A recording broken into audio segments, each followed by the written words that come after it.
Hi, welcome to a video on the Dubot MG400 desktop robot arm.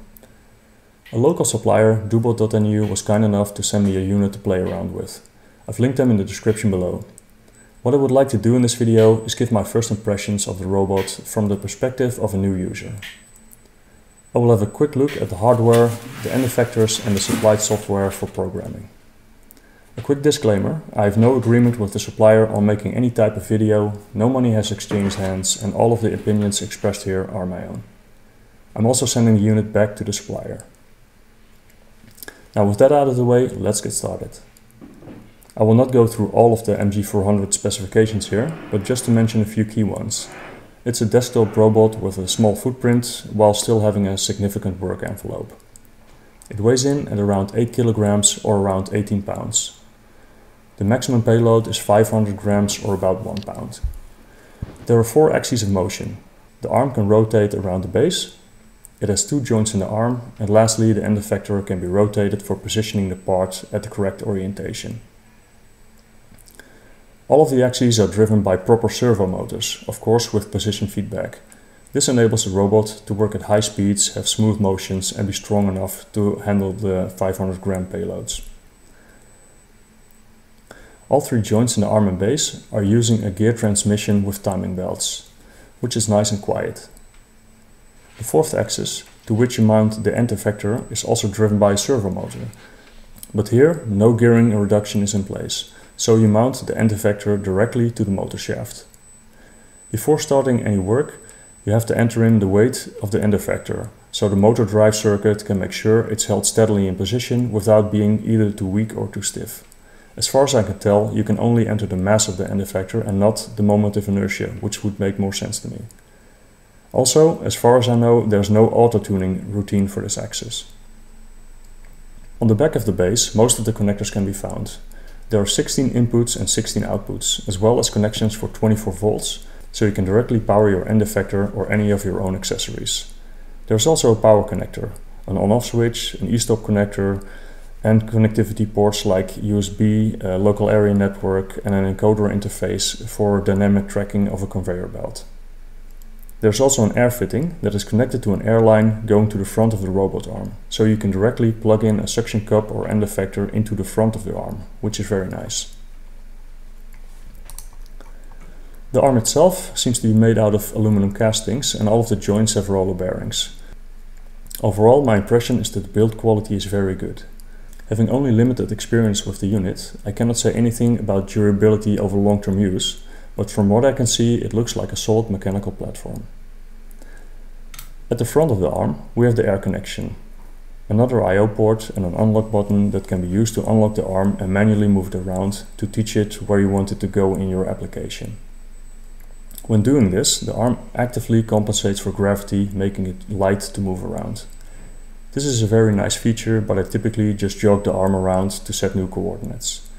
That is just my way of working. The Dubot platform allows you to program it any way you like, from teaching in coordinates to scripting. You can use whatever works best for you or your application. Just for comparison, here's the new MG400 next to my own Dubot Magician robot. The Magician, as far as I know, is still being sold, but more targeted towards the educational market. Some key differences are that the Magician is smaller and the drive system is less sophisticated, as it uses stepper motors instead of servo motors. Also, you have to home the Magician after turning it on, while I have not homed the MG400 even once. It recalls its position even after being turned off. While the MG400 is part of the industrial series of robots, I see no problem using it in schools or universities for educational purposes. It all just depends on your needs and budget. The MG400 goes for a little under 3,000 euros excluding end effectors, which is more expensive than the Magician. But I think it can be justified given the larger size, more professional build quality and more advanced drive system. Okay, let's do some experimenting. In order to have any repeatability in your setup, it is highly recommended to fix the robot to a work surface. Here I'm just using some sheets of wood, but it would be better to fix it directly to a tabletop or any other sturdy work surface. The e-stop can just be plugged in and it's ready to go. Also, at a bare minimum, we have to connect the power supply and the network connection so the software can communicate with the robot. The supplied software is DoBot Studio 2020, which is still the latest version. The software is updated when needed, but so far they've kept the 2020 year in the name. Connecting the DoBot is very easy. When both your laptop and the MG400 are on the same local area network, the software is able to find the robot automatically. There is a catch though. The MG400 has a fixed IP address which cannot be changed. It is 192.168.1.6. For the majority of people, this works fine. My network, however, has a different number instead of the 1. Since I do not want to change this, I'm using a second cheap router set to the correct address range. This router sits in between my laptop and the robot arm. If, like most people, you are using the typical IP range, you have nothing to worry about and it will be plug and play. Here I am manually moving the robot arm. You can move all of the joints individually.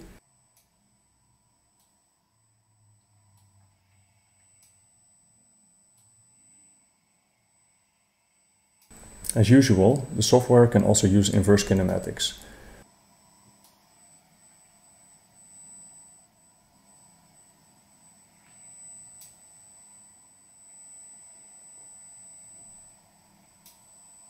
At the business end of the robot, there's a shaft where you can mount a generic end effector flange.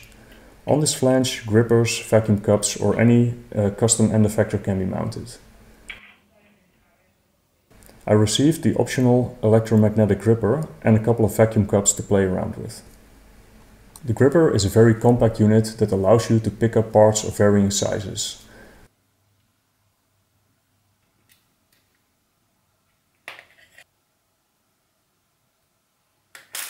The gripper size can be adjusted by screwing the supplied clamps into one of the threaded holes at the end of the gripper. This approach makes it also suitable to attach your own custom designed clamps. The gripper is then mounted onto the universal flange and secured to the 4th axis. The cable for the electrical signals has to be routed over or through the arm to the back of the robot. Since there is no cable duct available for this, I'm just using some tie wraps. If this was my own robot, I would probably replace some of the existing cable clamps under the arm with a design that has a clip of some sort to hold the additional cables. It is important to leave enough length of the cable at the joint to make sure that the arm can still move freely. By the way, the 4th axis to which the gripper is mounted can make up to 2 full revolutions, which should be plenty for most applications. All that remains now is to connect the cables for power and closing the gripper to the I/O port on the back of the robot. Any output port can be used. Since I do not have any industrial looking parts at home, I will do a demonstration with simple wood planks. You might recognize these as parts of a construction kit that is sold under the Kepler brand name. They're quite consistent in size, so a good candidate for some pick and place testing. I'll give them back to the kids when I'm done. In order to make an array of parts that the robot can pick from, I printed the template with rectangles to match the parts. Something like this only works when you align the template perfectly to the coordinate system that you're using. Also, aligning the gripper to the center of the part and having the 4th axis at the correct angle all add to the accuracy and the end result.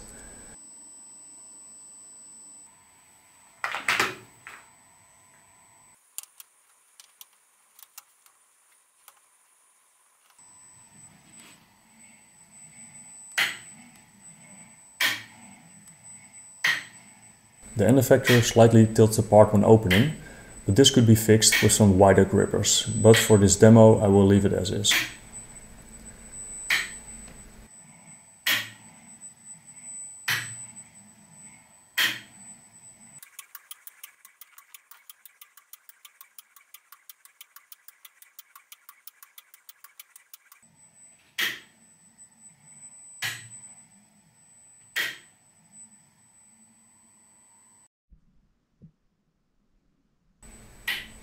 Here is another example that is based on a simple program where each part is rotated slightly compared to the part below.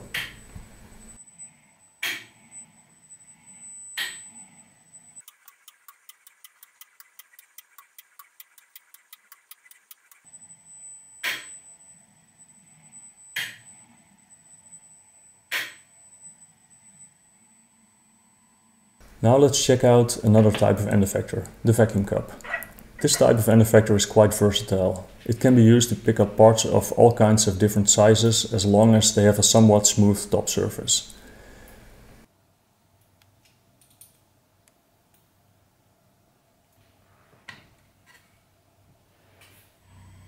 It is necessary to adapt the program to this type of end effector, especially with light parts.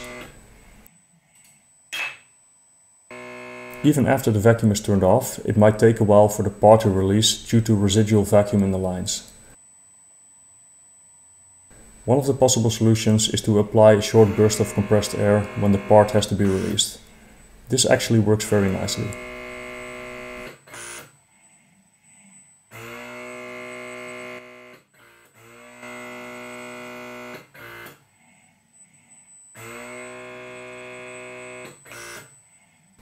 The MG400 offers the ability to use an end effector that is off-centered compared to the fourth axis and to compensate for the offset with inverse kinematics, so you don't have to do any math to keep the end effector in a fixed position when it's rotating. This does require an initial calibration of your specific end effector. In this procedure, you will align the tip of the end effector with an arbitrary reference point. Then rotate the end effector and position it back over the reference point. Using this calibration, the software can compensate for the offset. This can be demonstrated by just rotating the fourth axis manually, while the tool coordinate system for this end effector is selected.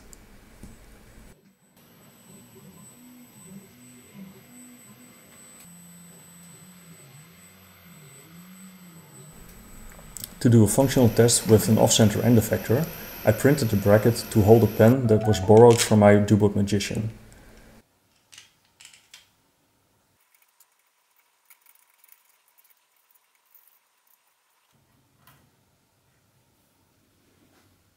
Although this did not turn out the way I expected, it did teach me a bit about how the fourth axis works. The fourth axis is directly driven by a servo motor. In fact, the end effector is mounted directly onto the motor shaft. This enables a very compact setup, but it does mean that it's more sensitive to an external force applied to the end effector, such as the dragging forces of a pen on paper. Now, there's nothing inherently wrong about this setup, you just need to be aware of the limitations. I would not consider this suitable for an end effector that is expected to apply any significant amount of torque on the fourth axis. Having said this, it can be used for lighter applications, like glue dispensing for example. If you need more rigidity when using the fourth axis, make sure to place your end effector in line with the motor shaft, instead of being off-center. Also, a heavier end effector might help, as this will enable the fourth axis to have a more rigid positioning control loop. Anytime you place a new end effector on the fourth axis, you have to indicate the weight. This will have an effect on the control settings for the servo motor. Entering a number that is too high might lead to oscillations, so make sure to put in a number corresponding to the weight of your end effector. To see how you can integrate the inputs on the back of the Dubot into your project, I made a simple test program that will move the robot to a different position when a button is pressed. The input ports respond to a 24 volts DC input signal. I'm placing a button between the integrated 24 volts connector at the back and the randomly selected input ports, number 16 in this case. Make sure to double check your connections and power on the robot. We can test if the input signal works by opening the I/O sidebar. When the button is pressed, a green indicator in the software comes on. This is the simple program that I made. It loops continuously and checks for the status of the button. The robot then moves to either one of two positions, depending on whether or not you're pushing the button. So this seems to work fine. The MG400 has 5 different levels of safety to protect the user while being in the working area of the robot. I'm using level 5, which is the safest setting. If the arm detects that there is a collision, it will stop and it will give an alarm. Only limited force is required to stop the robot arm at level 5. I also tested the level 3 setting, but there's quite a bit more force needed to trigger the alarm, so I'm sticking to level 5. It's good to see that there's a possibility to set the safety level based on your own preferences and use case.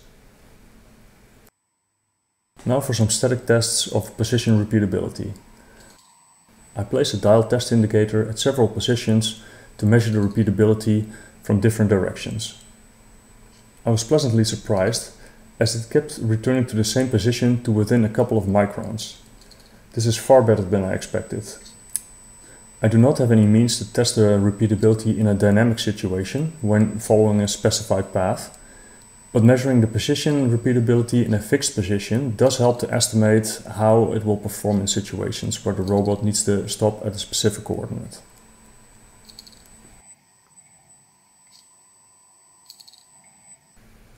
Finally, I will have a look at the provided software program. There are 3 ways you can use for programming, ranging from basic to advanced. The teach and playback as well as the Blockly options are easy to use and intuitive, while still offering most of the functionality. The script option allows more flexibility for people that like coding in a more traditional way. If we first have a look at the teach and playback option, you can see all of the commonly used commands on the left side of the screen. These are things like selecting a specific move command, speed, or the activation of an output port that is used for an end effector. Variable names can be declared here to reference in your program, and also the use of typical things like if statements and loops are supported. When you select a command, it's placed into the screen on the right side where you will build your program. The steps in your program can be moved around, edited, or deleted as you see fit. The doBot Blockly interface is even more visually oriented. On the left sidebar, the commands are grouped into logical sections and color-coded. The control section contains all of the common types of if statements and loops. Anything that you want to use in your program can simply be dragged into the working area. The operator section allows you to add some logic or math to your program. Also with Blockly, you can create your own variables for use in your program. After making a new variable, it can be set to a specific value or used in any equation. From the move section, you can add motion commands, varying from linear moves to jump moves to arcs. For what I'm showing here, don't try to find any logic to this program. I'm just dragging some random commands to show the functionality of the software. I will share some examples on my website, linked in the description below. In the I/O section, commands can be found for setting outputs to high or low, as well as reading the status of the inputs. There are several more sections that I did not use in my testing, like Modbus, Vision, Palette and others. Feel free to look at the online manuals for all of the features. The Vision commands should work with the doBot Vision module I tested earlier. I will leave a link to that video in the description below.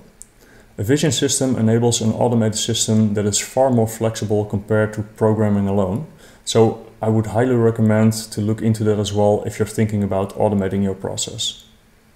There's also a script environment.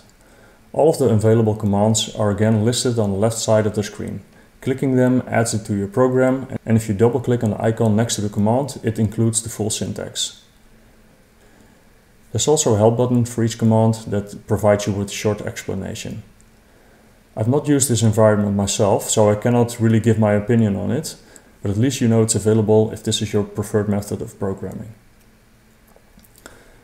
My overall impressions of the software is that it's a cohesive experience and very intuitive, making it easy to use and most importantly fun to work with. Now to wrap up this video, I would like to discuss some pros and cons.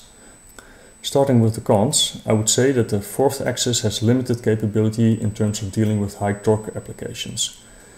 Besides that, it can start to oscillate if you enter the wrong mass for the end effector. Also, it emits a high-pitched sound that you may have heard throughout the video. The noise level is very low, but the high-pitched nature of it makes it a bit annoying if you're sensitive to this. Having said this, I did get used to it, and you can always disable the robot when programming it, making it completely quiet. The overall noise level of the robot is very low, even when taking the fourth axis into consideration. The other things that I would like to see improved are some minor bugs in the software. When you give a name to an I/O port, for example, it's not consistently updated in all of the menus. Also, the 3D display is a bit glitchy, sometimes showing the arm in impossible positions. I was rarely looking at this 3D view, so it's not a big deal, but still something that should be fixed in my opinion. The last thing I want to mention is the fixed IP address. As mentioned before, there's a workaround if you can't use this IP address, but it would be nice if you would be able to set it yourself. Now on to the pros. The ARM has a professional build quality with an all-metal frame. For all of the connectors, wiring and injection molded covers, it looks like they've used quality parts. This is good to see considering the relatively low price, which is another pro by the way. There is a large number of I/O ports that can be used freely within your projects. Several different end effectors are available and the robot can work together with a vision system, and it has a conveyor belt synchronization option. Furthermore, there are several ways to program the robot, so there should be an option to match your preferences and skill level.